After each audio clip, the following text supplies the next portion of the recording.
Bonjour. Aujourd'hui, on va voir un cours sur les moteurs pas à pas qui appartient à la fonction convertir unité ADC.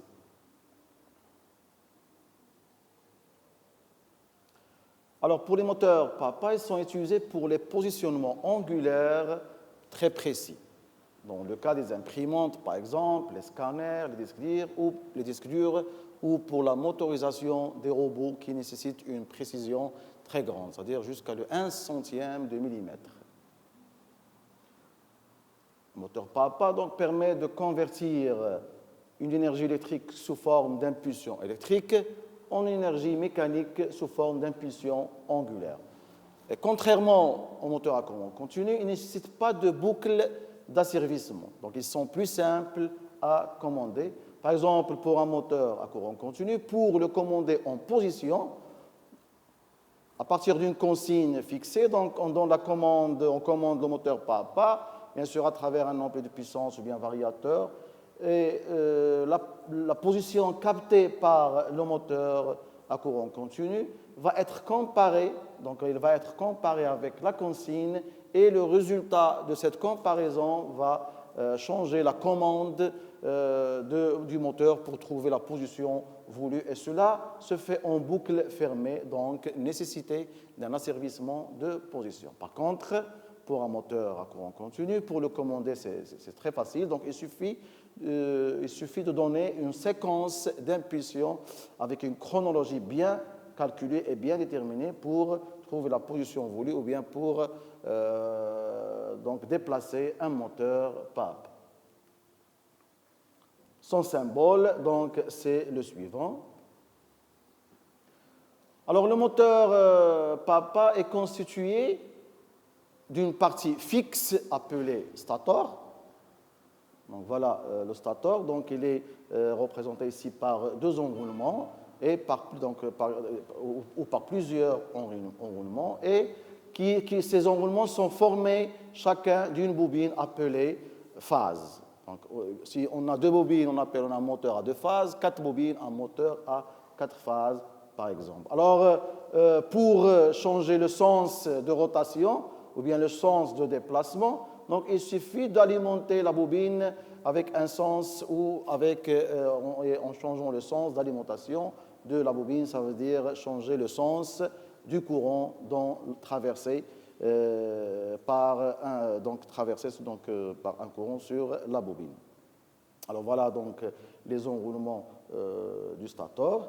Et aussi, donc, le moteur pas à pas est constitué d'une partie tournante appelée rotor. Donc voilà, donc le rotor. Alors le rotor est constitué d'un aimant permanent nord-sud. Alors, les moteurs pas à pas sont essentiellement de trois types. Alors, il y a le moteur pas à pas à aimant permanent. Donc, c'est un moteur à 8 pas, 2 phases, bipolaire à 4 fils. Donc, comme vous voyez ici, donc, il y a donc, une rotation à droite. Il y a le moteur à réluctance variable, 24 pas, 4 phases, unipolaire, 8 fils. Donc, dans cet exemple-là, on donne la commande de telle sorte à obtenir une rotation à gauche.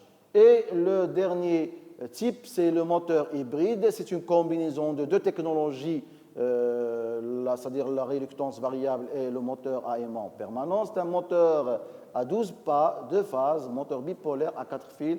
Il est donc, dans cet exemple-là, on a une rotation à gauche. Alors, pour le principe de tous les trois types du moteur, c'est le même.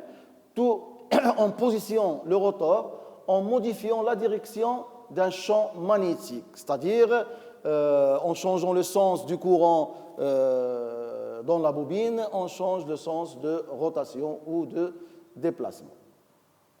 Alors, le moteur pas à pas nécessite un circuit de commande qui comporte une partie logique et une partie commande de puissance.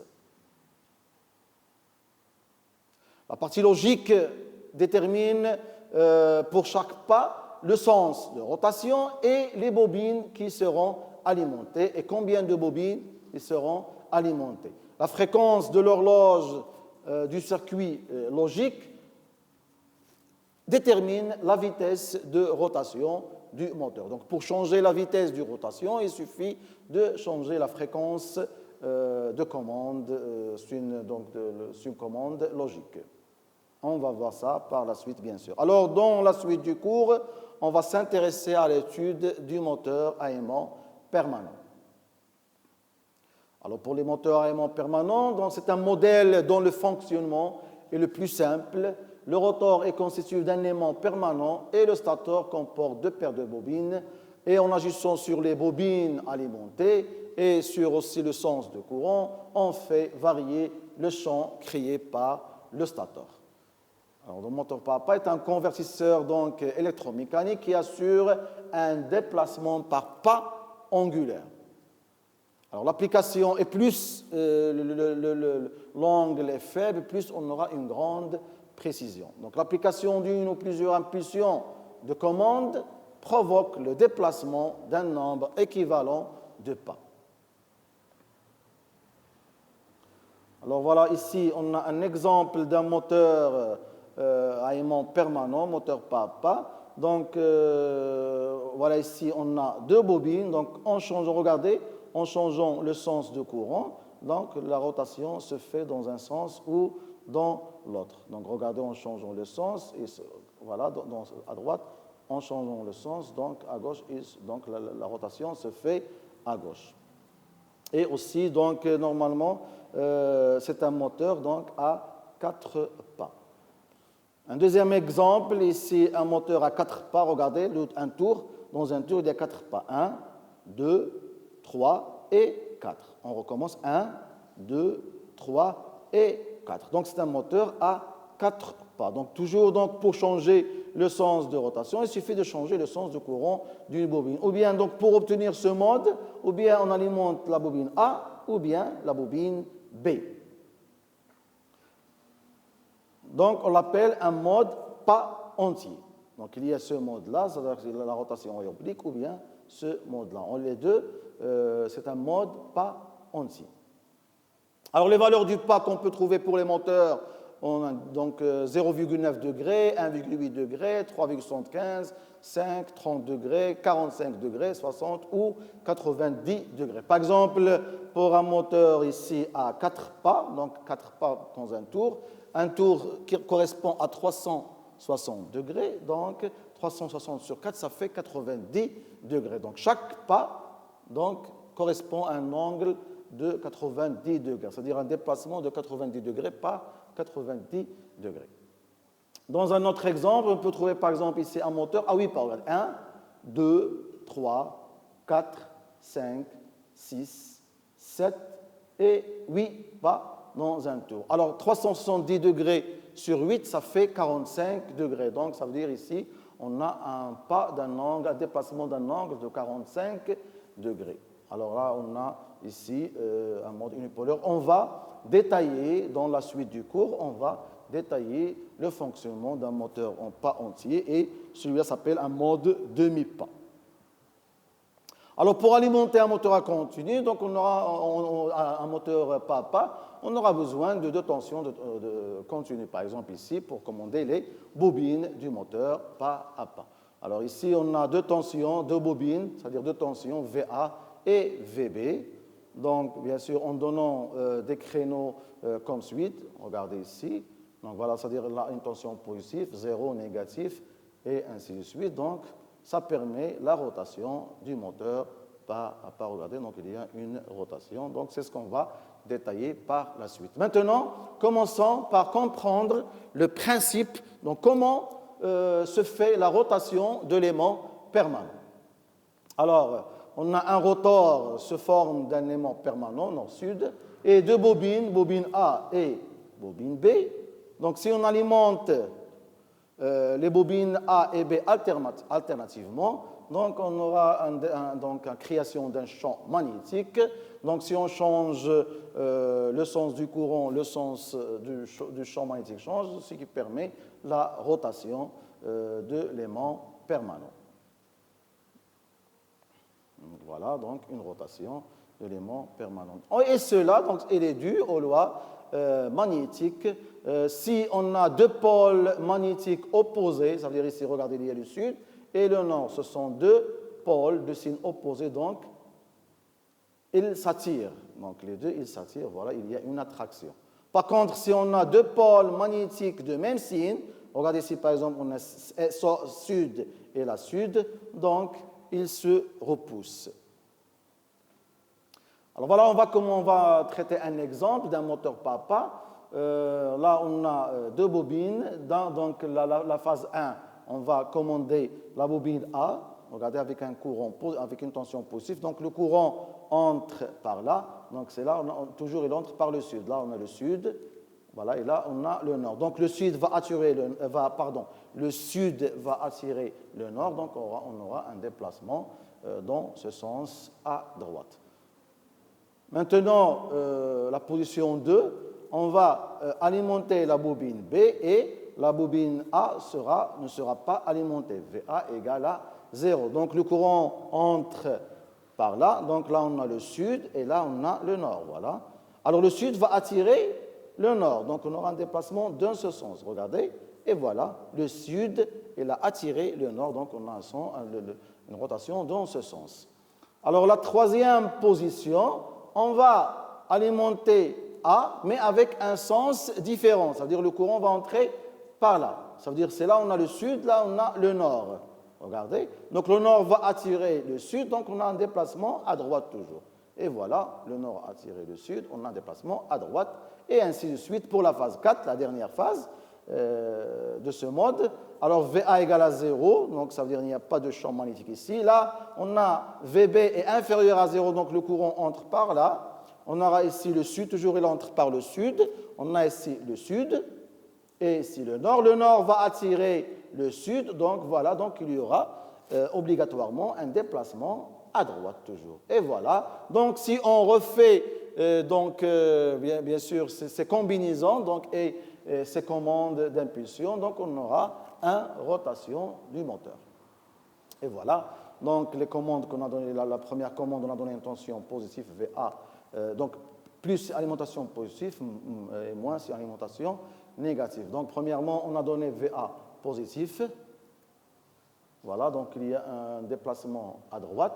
Puis, dans la deuxième phase, on a donné une tension à VB positif et VA égale à 0, donc un déplacement dans ce sens. La troisième phase, on a donné une tension, un courant négatif, donc il y aura toujours VB égale à 0, donc toujours un déplacement à droite. Et dans la quatrième phase, donc, on a donné un VA 0 et VB, un courant négatif, donc un déplacement toujours dans le même sens. Donc on aura un déplacement, voilà. Donc c'est le résumé des 4 commandes qu'on a données pour un seul tour. Donc voilà, à droite, donc, dans ce sens, dans ce sens, dans ce sens. Donc c'est une rotation à droite. Alors, pour les moteurs à aimant permanent, ils se subdivisent en 2 types principaux. Alors, il y a les moteurs bipolaires et les moteurs unipolaires. Alors, pour le moteur unipolaire, on l'appelle aussi 4 phases, puisqu'il y a 4 bobines qu'on va voir par la suite, les enroulements sont à point milieu et les bornes sont alimentées par une polarité de même signe. Donc, c'est pour cela qu'on l'appelle moteur unipolaire. Donc, on voit ici, on a 4 bobines, ça veut dire 4 phases. C'est un moteur unipolaire. Alors, pourquoi unipolaire? Parce que normalement, ici, une seule polarité, donc commun, regardez, la polarité est commun, ici plus VCC. VCC, c'est-à-dire voltage, courant continu, donc ici, une tension positive, ici une tension positive, bien sûr, c'est une tension qui est continue. Alors, si on veut, par exemple, alimenter la bobine A avec une tension positive, il suffit de commander le transistor T1 qui est ici en commutation. Lorsqu'on donne une impulsion à T1, donc il sera saturé, donc il se comporte comme un interrupteur fermé, et là, donc, la masse passe à cette borne-là. Cette borne-là est toujours positive, donc la tension, elle est dans ce sens, donc dans le sens positif. Pour commander, par exemple, la bobine C, il suffit de commander le transistor T3 qui sera saturé, et donc ce qui permettra donc, de relier cette borne-là à la masse. Et puisque cette borne-là elle est reliée à la borne positive, donc la bobine sera alimentée. Donc si T2 est bloqué, la bobine B n'est pas alimentée. Et par exemple, si T4 elle est bloquée, donc c'est-à-dire on ne donne aucune impulsion, la bobine ne sera pas alimentée. Alors voilà un exemple ici. Regardez ici, c'est un moteur bipolaire. Regardez, on a deux bobines ici, c'est la bobine A et la bobine B. Et là, on a la bobine C et la bobine D. Là, donc, c'est un moteur à 8 pas. Dans un tour, il y a 8 pas. Ça veut dire qu'il faut commander normalement une bobine, puis deux bobines. Parce que si on commande, par exemple, la bobine A, il y aura une rotation dans ce sens. Si on commande, regardez ici, par exemple, ici le nord qui va attirer le sud, ici le sud avec le nord qui sont attirés, et ainsi de suite. On va voir, bien sûr, ça. Par la suite, on va détailler le fonctionnement du moteur unipolaire et du moteur bipolaire. Alors, pour le chronogramme des 4 phases, alors on va commander, premièrement, on va donner une impulsion au transistor T4, donc VD égale à 1, les autres égale à 0. Puis, on va donner au transistor T2, ça veut dire V égale à 1, ça veut dire VB sera égal à 1, donc on aura cette position-là. Puis, on va commander le transistor T3, ça veut dire VC égale à 12 volts, donc c'est un moteur alimenté par 12 volts. 12 volts, c'est le 1. 0 volts, c'est le 0. Alors, là, on a commandé le T3, donc VC égale à 1, les autres 0, donc on aura ce déplacement à gauche. Après, la quatrième phase, donc on va donner au transistor T1 égal à 12 volts, c'est-à-dire égal à 1, et la bobine VA sera alimentée et on aura un déplacement vers le haut. Alors voilà. Et on peut refaire ces combinaisons, donc cela permet d'obtenir une rotation à droite. Ici, on obtient, donc si on refait ces combinaisons plusieurs fois, on aura une rotation à droite. Si on veut, par exemple, 2 tours seulement et le moteur va s'arrêter, donc il faut donner les combinaisons 1, 2, 3, 4, puis 1, 2, 3, 4 deux fois, et le moteur va tourner 2 fois et il va s'arrêter, donc selon l'application utilisée. Et voilà donc les combinaisons. Donc il y a une fréquence de répétition. Alors on va faire une expérience en commande demi-pas. Alors lorsqu'on travaille avec une commande demi-pas pour un moteur bipolaire, ça veut dire 8 pas, on aura 8 pas par tour. Alors on a ici 4 bobines, la bobine Q1, Q3, Q4 et Q2. Alors voilà, regardez, commençons par les bobines excitées. Alors, on dit phase excitée ou bien bobine excitée. Alors si on excite la bobine Q1 et Q4, alors regardez bien, donc le courant entre par là, d'accord, donc on aura le sud, toujours le courant entre par le sud comme on a vu précédemment, et là le courant pour Q4, si on donne une impulsion à la bobine Q4, le courant entre par là, donc on aura le sud. Le sud va attirer le nord, donc on aura dans ce sens-là. Et ici, donc pour cet enroulement, le sud va attirer le nord. Donc on aura un déplacement comme ça et comme ça. Regardez, un déplacement dans ce sens et dans ce sens. Le résultant sera vraiment dans ce sens. Et voilà, la résultante de ce sens et de ce sens, on aura un sens oblique. Et voilà, donc on aura ce sens. Alors maintenant, si on commande Q1 et Q2, la deuxième combinaison, voilà, regardez, deuxième combinaison. Q1, donc, on aura ici le sud, et ici, on aura le sud va attirer le nord, donc dans ce sens, le sud va attirer dans ce sens, donc dans un sens là, à droite, et le sens en haut, donc dans ce sens-là, donc la résultante, c'est ce sens-là, donc, et voilà, on aura ce sens. Et ainsi de suite pour les autres combinaisons, c'est la même chose, donc maintenant, on va commander Q2 et Q3, on aura ce sens-là. Après, on va commander Q4, voilà, et Q3, et on aura ce sens. Alors, si on répète, donc on aura une rotation dans ce sens, voilà, voilà, et après, donc,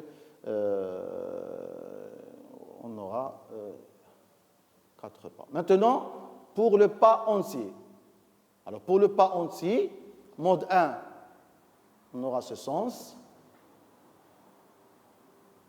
Voilà, donc on va commander, comme on a vu précédemment, on va commander Q1 et Q4. Donc on va commander ici 2 phases par 2 phases. Regardez, ici on commande Q4 et Q1. Donc on aura ce sens, comme on a vu tout à l'heure. Ici, on va commander Q1 et Q2, deux phases à la fois. On aura ce sens. Et ici, on va commander Q2 et Q3 à la fois, donc on aura ce sens. Et dernièrement, donc à la fin, donc on va commander Q4 et Q3, on aura ce sens. Donc c'est le mode 1, c'est le mode pas entier. Regardez, en pas entier, on commande deux bobines à la fois ou bien une seule bobine à la fois. Donc c'est un mode en pas entier. Donc je répète, on commande deux bobines à la fois ou bien une seule commande. Dans cet exemple-là, on commande deux bobines par deux. Regardez ici, deux bobines, deux bobines, deux bobines et deux bobines. Et on aura 4 pas par tour. Alors le deuxième mode, c'est toujours le mode entier, mais on va commander bobine par bobine. Regardez, si on commande la bobine Q4, on aura ce sens. Si on commande la bobine Q1, on aura ce sens. Si on commande la bobine Q2, on aura ce sens. Et si on commande la bobine Q3, on aura ce sens. Donc toujours, c'est un pas entier. C'est le mode 2 et là, c'est le mode 1. Alors, en faisant la fusion des deux modes, c'est-à-dire la combinaison des deux modes, on obtient le tableau suivant. Voilà. Alors, on commence par là. Donc, on commande Q4. Voilà, on aura ce sens. Après, on va commander Q1 et Q2. On aura ce sens. Puis, on va commander Q1. On aura ce sens. Puis, on va commander Q1 et Q2. Et voilà, on aura ce sens. Et ainsi de suite, donc, en faisant la combinaison entre ce tableau et ce tableau. Et voilà, on aura ce sens. Puis, on va commander Q3. Donc, toujours pour une seule bobine donne ou bien à droite, ou bien à gauche, ou bien en haut, ou bien en bas. Si on commande deux bobines à la fois, on aura des sens obliques comme ce qu'on voit ici dans ce tableau. Et en faisant la combinaison des deux tableaux, c'est-à-dire le mode 1 et le mode 2, on obtient le mode demi-pas, ça veut dire 8 pas par tour. Et voilà ce qu'on obtient. Voilà ce sens, puis là.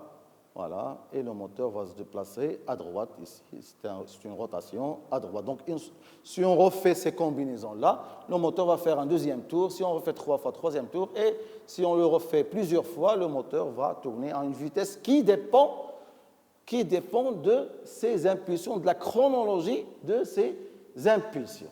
Alors, donc, qu'on doit calculer cette chronologie, donc, doit être calculée selon le cahier de charge et selon l'utilisation de ce moteur pas à pas. On peut le commander par des circuits spécialisés, on peut le commander par Arduino ou bien par un microcontrôleur, bien sûr, en calculant la temporisation qui va nous donner la vitesse voulue.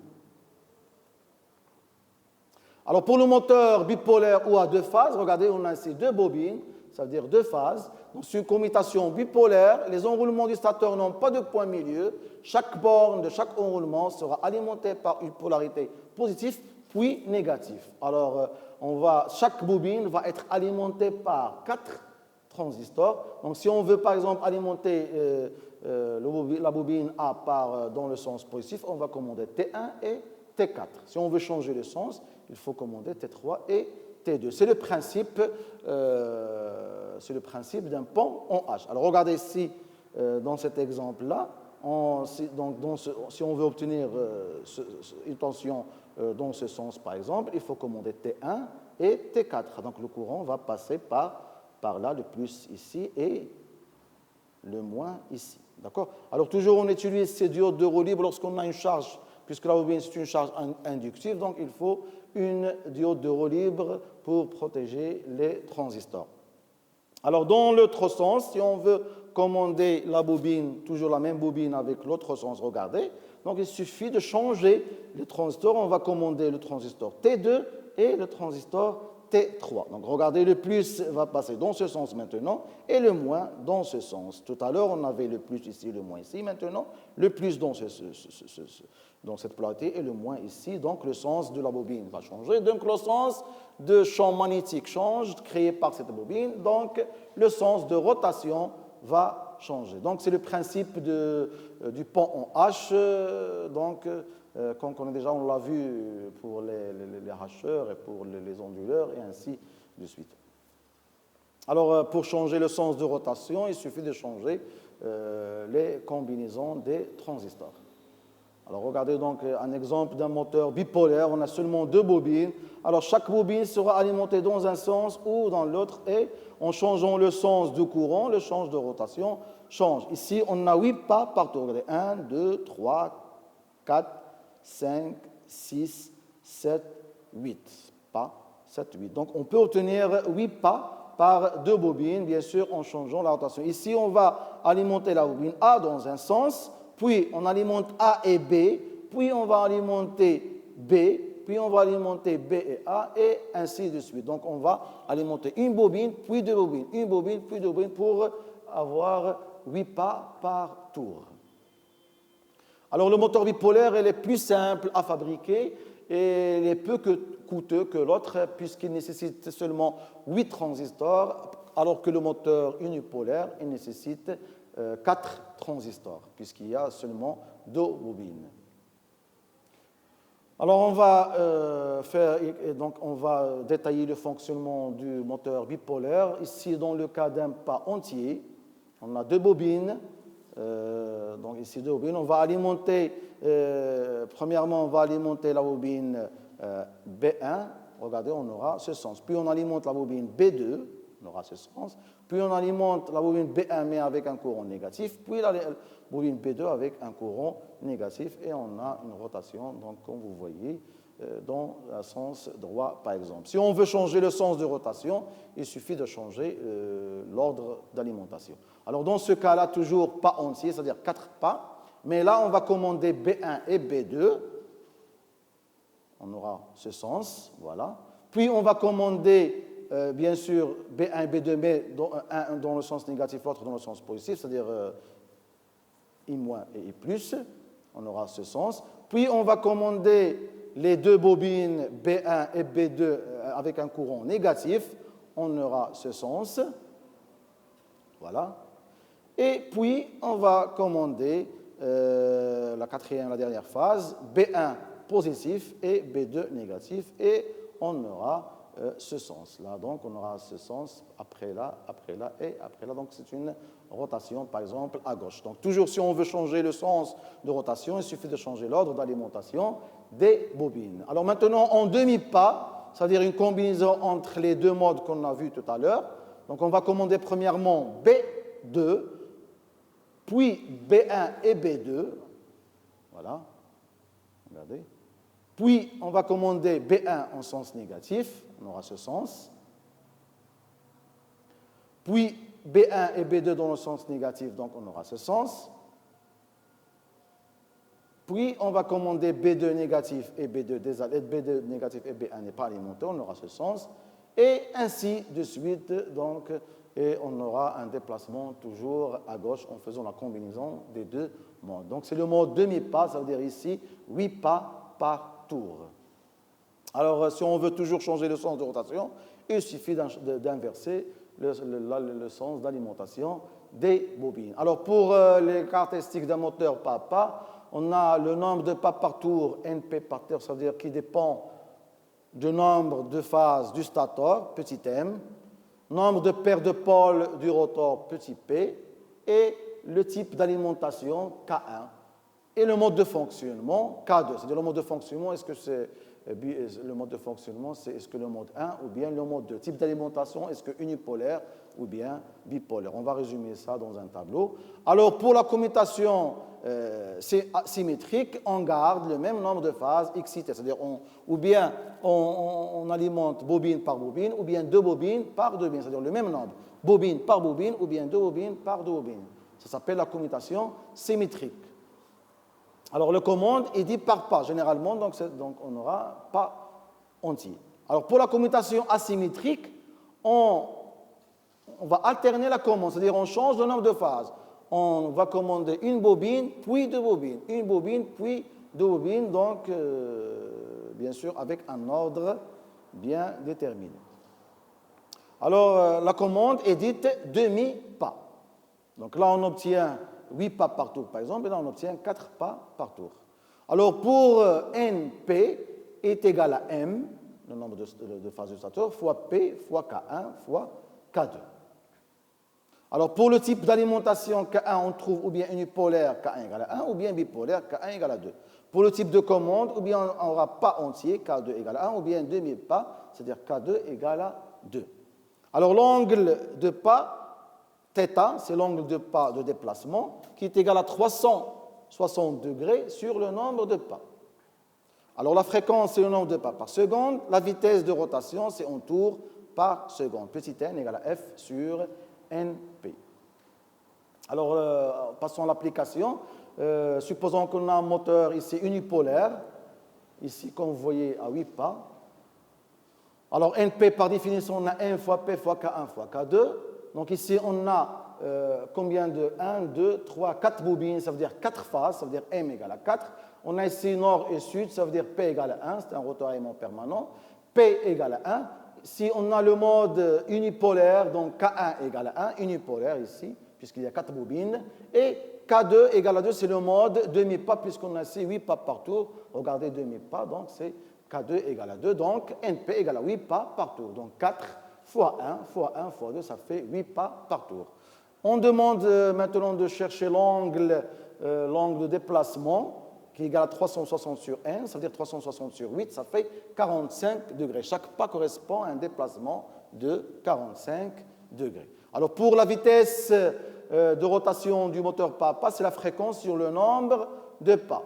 Donc par exemple, si on veut obtenir une vitesse de 32 tours par seconde, F égale à n fois np, voilà, F égale à n fois np, qui est égal à 32, c'est-à-dire la vitesse c'est 32 fois 8, ça fait 256. Donc il faut commander avec une fréquence d'horloge de 256. Passons à l'autre exemple. On a un moteur ici bipolaire, ça veut dire 2 bobines. Ici 8 pas par tour comme vous voyez. Donc pour calculer le nombre de pas, M égale à 2, donc 2 bobines, et P égale à 1 toujours, nombre de paires de pôles. On a 2 pôles, c'est-à-dire P égale à 1, nombre de paires de pôles. C'est normalement bipolaire, donc K égale à 2, K1 égale à 2, et le mode, c'est un mode demi-pas, ça veut dire K2 égale à 2. Donc, le nombre de pas égale à 2 fois 1 fois 2 fois 2, ça fait 4 fois 2, ça fait 8 pas par tour, comme l'autre exemple. Alors toujours, si on veut calculer le déplacement, θ égale à 360 sur 8 pas, ça fait 45 degrés. Pour la vitesse de rotation, donc si on veut obtenir aussi une vitesse de 32 tours par seconde avec ce moteur-là, donc F égale à n fois np, qui est égal à 32 fois 8, qui est égal à 256 pas. Donc c'est-à-dire qu'il faut alimenter avec une fréquence de 256. Donc on voyait les mêmes résultats avec le moteur bipolaire et unipolaire. Et merci pour votre attention.